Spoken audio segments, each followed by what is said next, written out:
time to drop. Welcome back to the Hennisphere, everyone.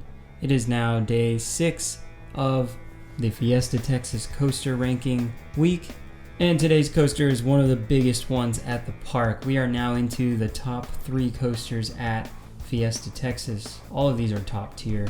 Superman Krypton coaster was one of the first B&Ms I ever rode. The other first B&M for me was Great White at SeaWorld San Antonio and Batman the Escape at Six Flags Astroworld. This one was my favorite of those 3.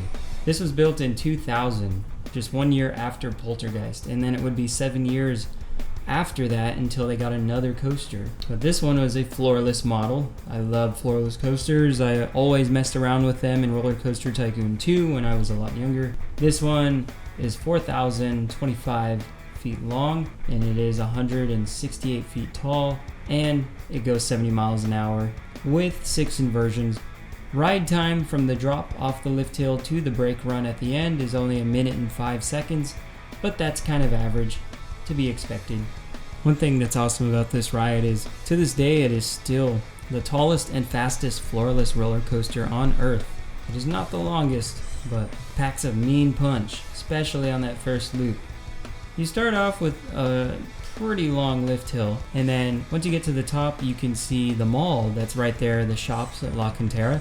Really awesome mall, great food, great shopping experience there. If you want to know more about that, you can just talk to me in person. But that drop is pretty awesome, where you just kind of curve into it and then it drops all the way down to the ground, and you come up into the biggest loop that B&M ever built. It's insane. You just keep going and going and going up to the top, and then you get some good hang time up there, and then you come back down. You go into probably my favorite part of the ride, which is that little helix on top of the canyon wall, and you get some good air time when you first pop up into it on top of the canyon.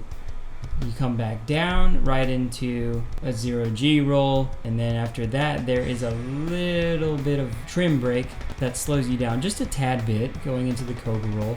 Nothing special in the Cobra roll or the mid-course brake run, but coming off of that mid-course brake run is probably the best ejector airtime moment on the ride. It just whips you downward really quick to the right. It really gets everyone on the ride. That's probably the second best part. And then you have interlocking corkscrews. Then it takes your picture, and then you go into the brake run. Pretty awesome layout, very solid. It's a very smooth B&M. It's not rough, but it's also not that forceful. So let's get into it. Starting off with the height in the enthusiast categories. 168 feet tall makes it the second tallest coaster in San Antonio. That's very good. 7 out of 10. Speed, 70 miles an hour. That's not slow, that's fast. That's above average. 8 out of 10. Drops.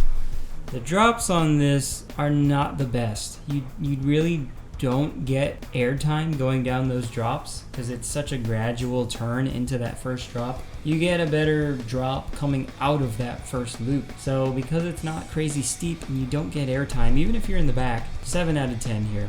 G-forces. This thing is honestly rather forceless, and I haven't been on Montu or Kumba, so I don't really know what an intense B&M feels like, except for Batman clones.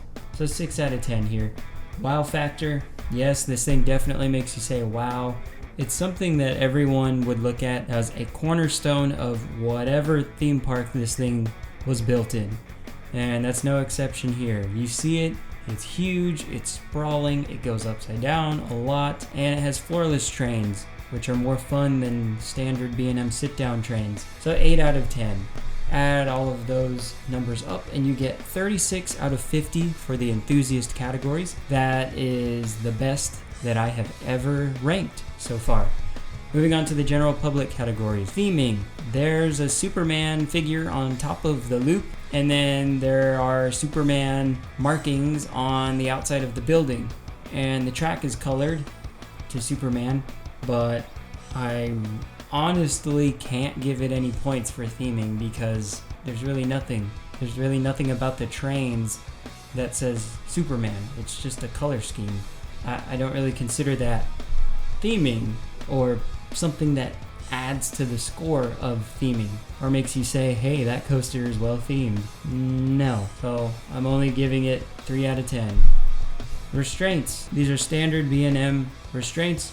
Just like on the Batman clones, they earned a 7 out of 10. They're the same here. They'll still earn a 7 out of 10. The layout. We've got so many elements on this, and it uses the terrain. Very strong layout, especially for a floorless coaster. Like, this is one of the best floorless coasters ever made. 8 out of 10. The length. We've got more than 4,000 feet of track. So this is now considered a long coaster. The longest I have ranked so far. 8 out of 10.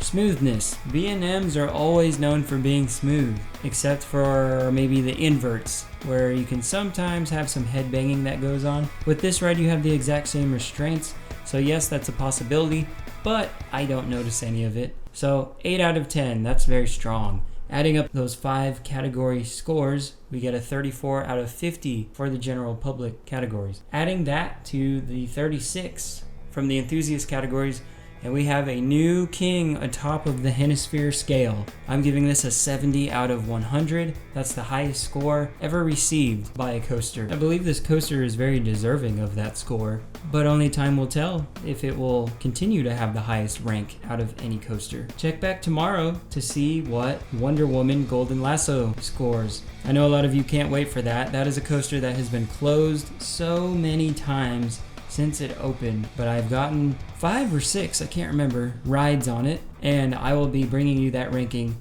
tomorrow for day 7 of Fiesta Texas Coaster Rankings. Thank you so much for watching. Please subscribe for more. That was another day in the Hennisphere.